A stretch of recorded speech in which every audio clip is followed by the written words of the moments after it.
Siema, dzisiaj jesteśmy u chłopaków z IoT Performance. Chłopaki zajmują się produkcją części do Nissanów Patroli. Po mojej lewej i prawej stronie możecie zobaczyć dwa customowe Nissany Patrole, ale dzisiaj nie o tym. Dzisiaj zostaniemy wprowadzeni do tematu offroadu, przejdziemy się jednym z Nissanów, no i cóż, widzimy się już za moment w lesie. Dobra, więc wylądowaliśmy już w lesie, jest z nami Dawid, siemanko. Siemanko. No i może zacznijmy od tego, skąd w ogóle zajawka na offroad? Zajawka na offroad? No głównie to była grupa dobrych znajomych, zarażonych motoryzacją. To jeden kupił auto, to drugie... A kiedy to się zaczęło? Kiedy to zaiskrzyło? Myślę, że to już spokojnie z 10 lat. I od jakiego auta zaczynałeś? To ja był Patrol już wtedy? Nie, wtedy popełniłem najgorszą decyzję swojego życia, bo kupiłem sobie Jeepa Grand Cherokee. Nie chciał współpracować. Byłem z niego, no krótko mówiąc, niezadowolony, nie chcę wracać do tego epizodu. Dość szybko się go pozbyłem i wtedy kupiłem Patrola. No i to już była najlepsza decyzja. Czyli Patrol był drugim samochodem od razu Patrol był drugą terenówką. Tak. To może przejdźmy od razu do auta i opiszesz mi, z czego w ogóle jest zbudowany. Ale tak jeszcze na wstępie, jakby ja jako osoba zielona w ogóle w tych tematach, chcąc w ogóle, wiesz, uczestniczyć w tej zajawce offroadu, chcąc, nie wiem, kupić pierwszy samochód powiedzmy, no to co byś mi polecił, wiesz, żeby w ogóle się nauczyć w tym działać, nie? Tak naprawdę tutaj jest wiele zmiennych, które trzeba wziąć pod uwagę przy wyborze pierwszej terenówki.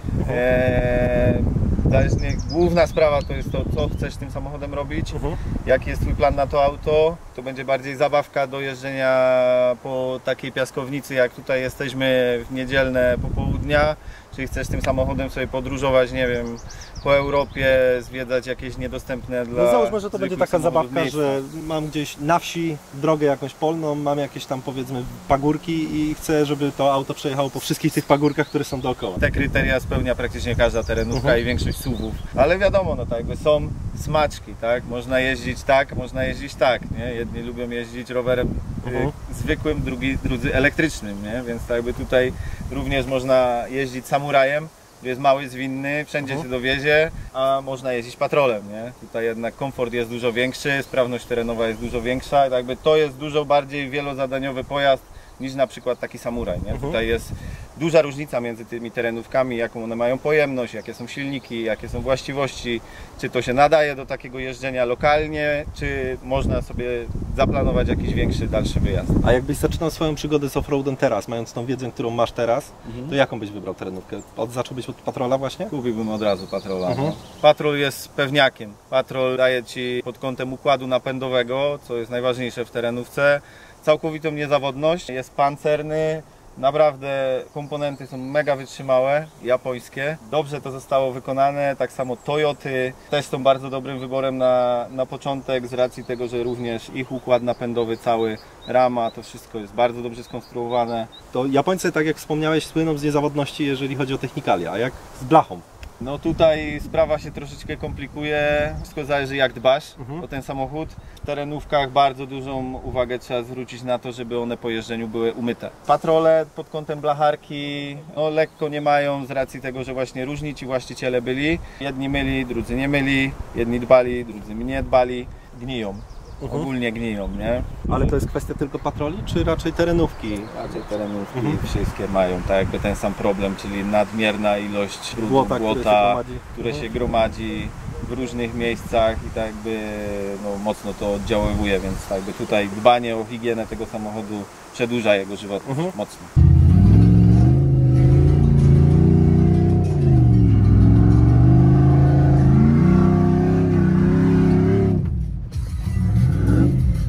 Dobra, to przejdźmy po kolei.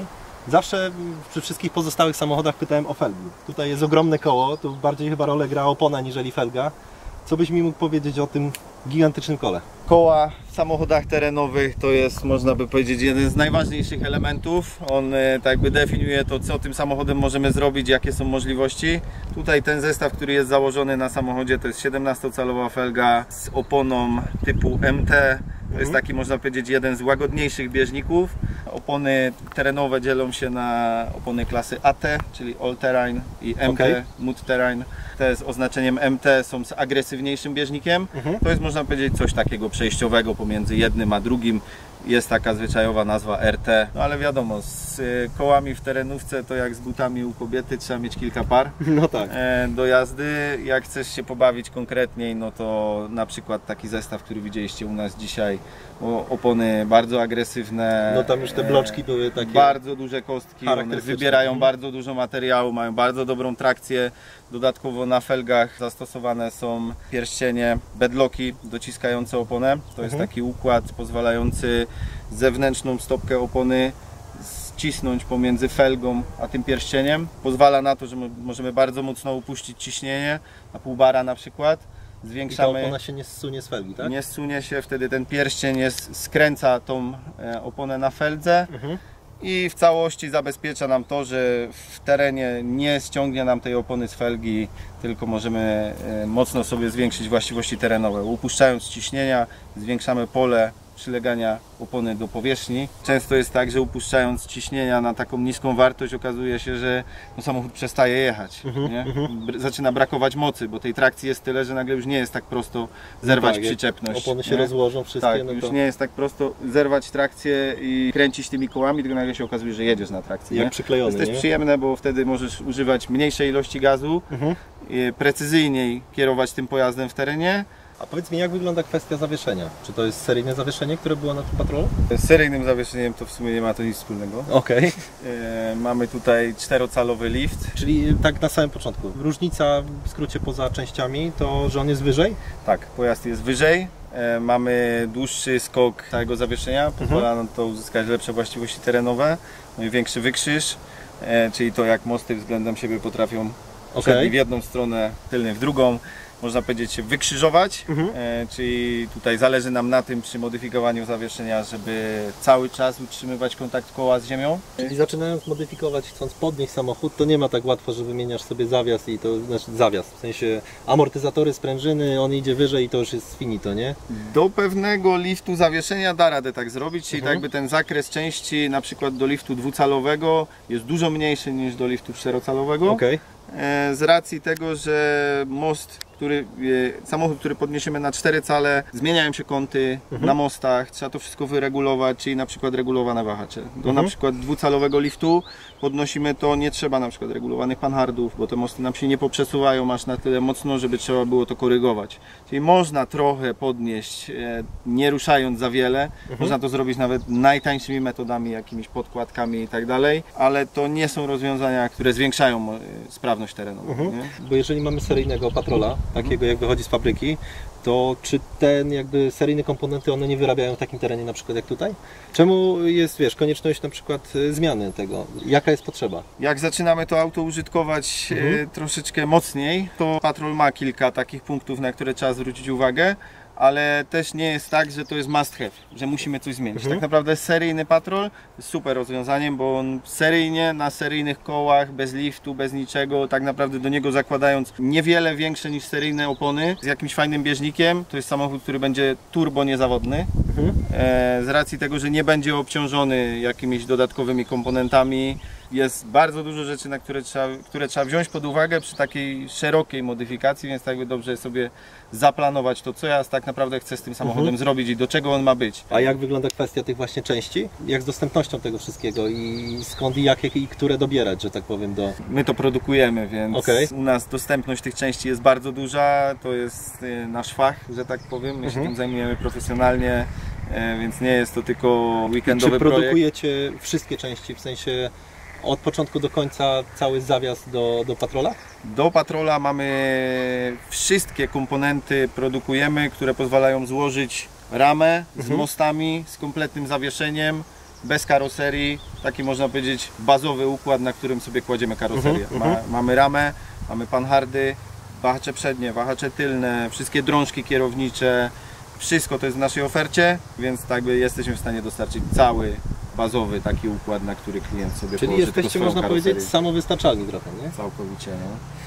Okej, no to kolejne, co mi się rzuca w oczy, to ten wielki próg tutaj. Tutaj mamy zamontowane progi stalowe. W terenie to jest bardzo ważna sprawa, żeby te progi mieć. Właśnie, ale czemu? Bo ja myślę, że on służy tylko po to, żeby, wiesz, łatwiej się wsiadało.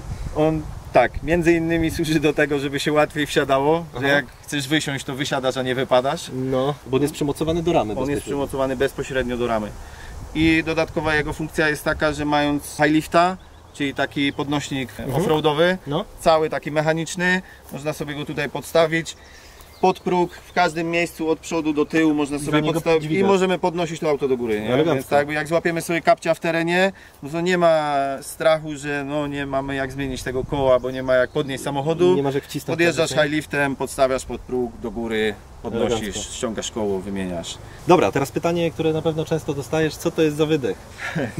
Tak, to jest nie wydech, tylko z drugiej strony silnika tędy nie wylatuje, tylko wlatuje. To Okej. jest snorkel, układ dolotowy, pozwala nam teoretycznie, sprawę ujmując, do tego poziomu wjechać do wody. Wiadomo, że tutaj nie będziemy tym samochodem brodzić do tej wysokości, ale punkt poboru powietrza do silnika przenosi się możliwie jak najwyżej. Chodzi o to, że wjeżdżając do wody gwałtownie, jakieś przejazdy, brody, kałuże duże, żeby nie dostała się woda do układu dolotowego, no bo wiadomo, fura zgaszona. A od razu. jak to wygląda? W sensie jest po drodze jeszcze jakiś filtr tego powietrza?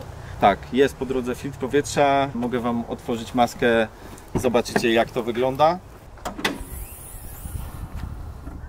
Rura stamtąd po słupku, tutaj wewnątrz w błotniku, Okej, skręca tu jest- tutaj. Tutaj wchodzi do puszki filtra. Filtr powietrza to jest też nasz produkt, pozwala na to, że można sobie w prosty, szybki sposób sprawdzić, czy nie nabrało wody, w jakim stanie jest filtr. Okej, czyli to jest taki jakby podgląd, powiedzmy, do całego Tak, filtra, no mamy nie? podgląd po prostu Taki do puszki box. filtra. A co tu mamy za silnik? Widlaste V8 6.2 Camaro Corvetta LS3. Fabrycznie tutaj były 3 litry w dieslu.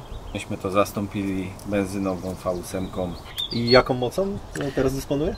Obecnie mamy tutaj około 440 koni, No to troszeczkę już więcej porządnie. niż seria. No całkiem fajnie sobie radzi ten silnik z tym samochodem. Nie brakuje mu. No w terenie chyba wystarczająco. Nie brakuje. No, mieliście tam lekki No. pokaz umiejętności, Zdecydowanie. mocy.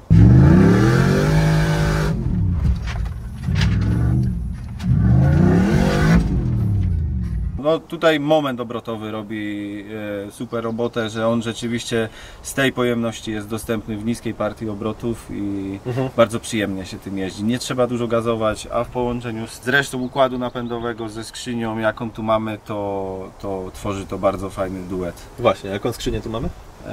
8 HP z Okej. Jaguara, to jest Okej. 8 HP 70. Czyli automat. Automat, komfort raczej tutaj był brany pod uwagę przy wyborze. No i to rzeczywiście jest super rozwiązanie do patrola. Mamy fajnie rozpracowane to rozwiązanie, zgrabnie jesteśmy w stanie to wysterować pod różne zastosowania. Okej, ale to ustawienia tych automatów różnią się względem, powiedzmy, jakiejś tam BM-ki, która jest, wiesz, do szybkiego zapieprzania po ulicy? Tak, stanowczo różnią się. Tutaj troszeczkę w offroadzie są inne zasady użytkowania tych skrzyń, ogólnie użytkowania tego całego układu względem aut takich typowo ulicznych, torowych, jakichkolwiek, gdzie tak naprawdę korzysta się z tej samej skrzyni biegów, ale po prostu inaczej tym sterujemy. A jeszcze mi powiedz, jaką wagą dysponuje? W tym setupie to będzie około 200. 2200. Co jest ciekawe, to wkładając zestaw taki jak jest tutaj, czyli LS3 V8 z automatem spięte naszym adapterem jeszcze z reduktorem patrola, to ten zestaw jest dużo lżejszy niż fabryczny. Okej, Jakby czyli tutaj teoretycznie- oszczędzamy wagę, nie? Okej. Tą modyfikacją oszczędzamy wagę, nie? Tu mi się jeszcze rzuca w oczy, raczej w zwykłym samochodzie tego nie znajdziemy, ale mamy dwa akumulatory. Możesz powiedzieć czemu? Tak, mamy dwa akumulatory. W terenówkach bardzo ważne jest to, żebyśmy mieli dużo prądu. Wynika to z tego, że mamy wyciągarkę. Jak auto jest bardzo mocno zakopane w ciężkim terenie, to ta wyciągarka dostaje bardzo dużo obciążenia, nie może Ci zabraknąć prądu. A czemu nie może? Bo jak Ci zabraknie prądu, to spalisz silnik wyciągarki. Wyciągarki. Tak. Wiadomo, jak będziesz miał jeden akumulator, to też to będzie wszystko działało, będzie jeździło, ale One są jednak... spięte jakby razem ze sobą To te jest dwa, tak, czy cały czas odseparowane są te? Cały czas są spięte. Tutaj akurat jest tak, że spięte są cały czas ze sobą, ale robimy też takie systemy, gdzie mamy separatory akumulatorów. To głównie jest po to, że na przykład przyjeżdżamy w dane miejsce i na przykład, nie wiem, będziemy tu stali 2 dni, nie? No to masz dwa akumulatory odseparowane od siebie właśnie separatorem. Ten akumulator, który odpowiada za rozruch silnika, jest odpięty od reszty układu. Właśnie, to jeszcze taka kwestia zupełnie odbiegająca od tematu, bo wspomniałeś o tym snorkerze, który pozwala jakby utopić auto, a co jeżeli właśnie wjedziesz cały wszystko tutaj osprzęt się zatopi, powiedzmy, w wodzie. To nie uszkodzi nam tu woda czegoś innego, poza tym, żeby się dostała do układu? To zależy. Jest kilka punktów na silniku, którymi woda jest w stanie przepenetrować do wewnątrz. Prosta sprawa. Bagnetem, jak ci silnik zgaśnie, to bagnetem ci się woda wleje do miski, nie? Więc tak jakby to też pytanie, czy wjeżdżasz do tej wody i z niej wyjeżdżasz, czy wjeżdżasz i na przykład ci auto zgaśnie. Ale tak jakby ten zestaw, który jest tutaj, spokojnie można tym wjechać tak, że woda przykryje cały silnik i nic z tym się nie będzie działo. Czyli na takie awaryjne wypadki, nie? Że gdzieś tam się przytopisz, ale wyjeżdżasz to od jest razu bardzo często taka sytuacja występuje, jak jesteśmy w terenie, jest przejazd przez rzekę, przez brud, głęboka kolejna z wodą, to potrafi być tak, ten moment, w którym wjeżdżasz przodem, to ten przód nabiera wody aż na maskę. Często jest tak, że tutaj po prostu no jest woda, tak? Więc to też zależy, czy wjeżdżamy do wody, czy wjeżdżamy do wody z błotem, piachem, patykami. Patyki potrafią być niebezpieczne, wbrew pozorom, bo potrafią zrzucić. Się gdzieś? Nawet nie chodzi o to, że się wbijają, ale dużo patyków pływających na powierzchni wody może ci na przykład wjeżdżając do tej wody, one wszystkie tutaj się przedostają do komory i potrafią zrzucić pasek. I jeszcze wspomniałeś o tej wyciągarce. Tutaj jest lina syntetyczna, można powiedzieć nowa era po linach stalowych. Wyciągarka 5,5 tony, schowana tutaj w przednim zderzaku, tu nam tylko ślizg wystaje. Okej, czyli ta lina, jak i wyciągarka 5,5 tony uciągnie. Bez problemu, jak zapniemy to pojedynczą liną do przodu. I mamy jeszcze takie akcesoria jak zblocze, które zakładamy pomiędzy, na przeszkodzie zakładamy zblocze, tą liną wracamy do samochodu i wtedy możemy uciągnąć 10 ton. A co w wypadku, gdy wyciągarka nie da rady wyciągnąć z terenu? Wiesz co, jest takie przysłowie w offroadzie, że im lepsza terenówka, tym dalej trzeba iść po traktor. Okej, czyli już tylko traktor zostaje? No nie, no wiesz, jest tak, że jak jesteś sam, no to tak, to zostaje traktor, albo trzeba mieć kolegów, którzy też mają patrole I cię i po wytargają. ciebie przyjadą, nie? Dobra, to przejdźmy na tył, bo tam nas jeszcze nie było.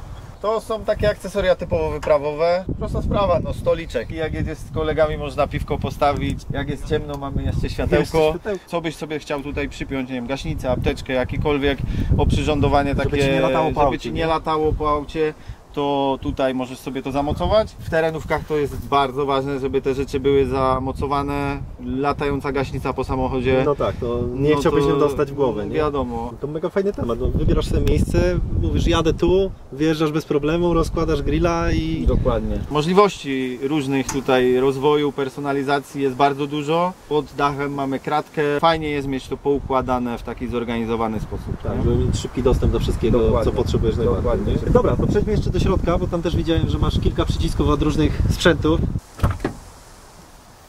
No i powiedz mi od czego, bo tu u góry widzę, że są przyciski. U góry mamy sterowanie światłem, to jest oświetlenie przednie, oświetlenie czyli ten LED bar tylne. tam u góry. Tak, czyli LED bar u góry to jest dodatkowe światło robocze w terenie, bardzo potrzebna sprawa. Tam mamy światło przednie, światło tylne, kompresor i sterowanie blokadami. Blokadę mostu przednią, blokadę mostu tylną. I jeszcze z takich terenowych rzeczy, na przykład tam widzę, że coś z dyferencjałem. Tak, to jest fabryczne rozwiązanie. Tutaj jest przełącznik do blokady tylnego mostu. My z niego akurat tutaj w tym przypadku nie korzystamy, bo tutaj jest blokada zmieniona na akcesoryjną. Poza tym tak naprawdę to jest seryjne, patrolowe wnętrze. Ono jest bardzo fajne, ładne, deska odświeżona.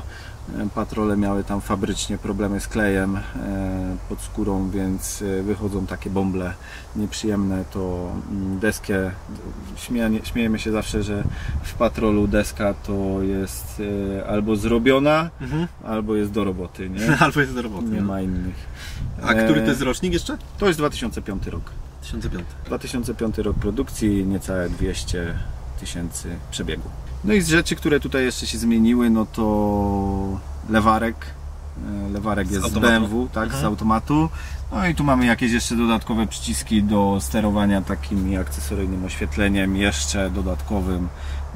Na LEDach mamy takie listwy DRL, takie pomarańczowe podświetlenie. A ten drugi lewarek? To jest lewarek od reduktora, czyli z 2 na 4. Masz tak naprawdę na lewarku są 4 pozycje, w których operujesz. Napęd na tył, 2H. Dalej masz 4 szybkie. Później masz luz, czyli tak jakby możesz rozpiąć ten układ napędowy w tym miejscu i później masz 4 zredukowane, tak? Czyli z przełożeniami redukcyjnymi. Dobra, to temat chyba wyczerpaliśmy. Jeszcze będzie kilka pytań od widzów. Trochę Cię pomęczymy.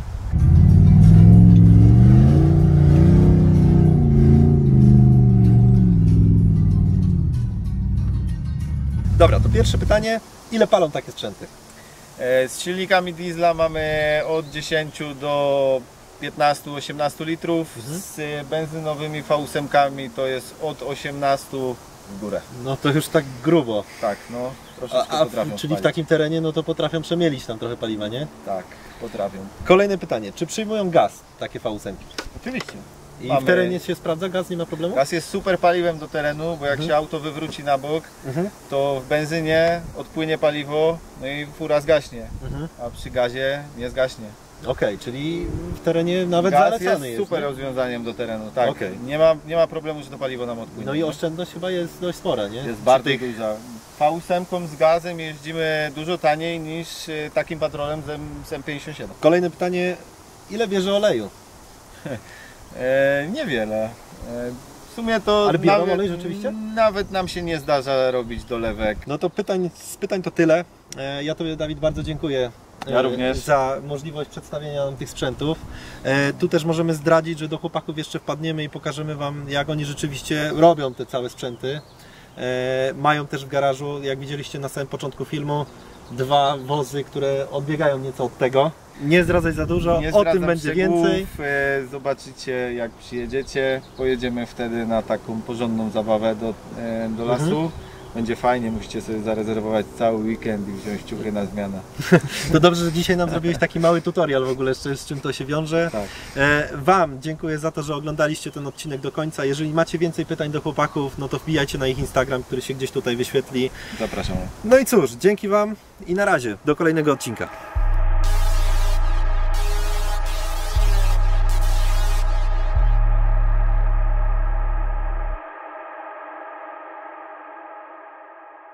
Fajny krajobraz, że można rzeczywiście